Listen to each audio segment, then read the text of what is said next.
Let's go to Washington and speak to Eric Hammer, political analyst. Eric, thank you so much for your time. I know you like specific questions to get your analysis into, but I just have to ask you generally, thoughts?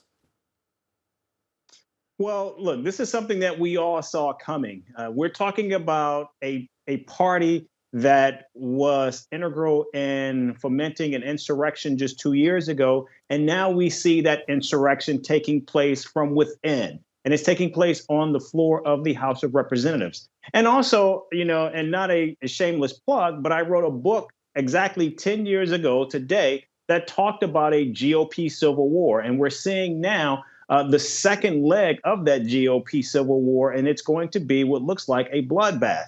And these are the opening salvos that are taking place right now. We're seeing Republicans against Republicans. And this is one of the reasons why Senate Republicans worked with Democrats in the House and the Senate just a few weeks ago to pass a nearly $2 trillion budget, because they simply did not believe that House Republicans had the ability to actually govern. And what we're seeing right now is they cannot even pick a Speaker of the House. And we're seeing a floor fight take place, the first that we've seen in a century.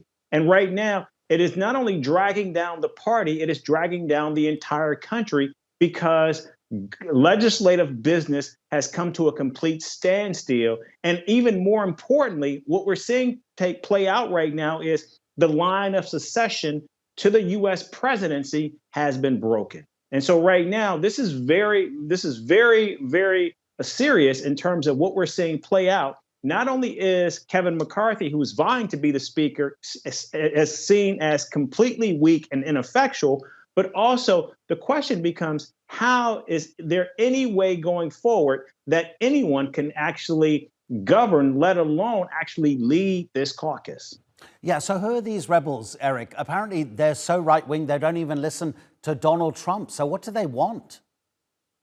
Right now, I think what we're seeing is they just want to see Washington, beginning with the House of Representatives, they want to see it burn.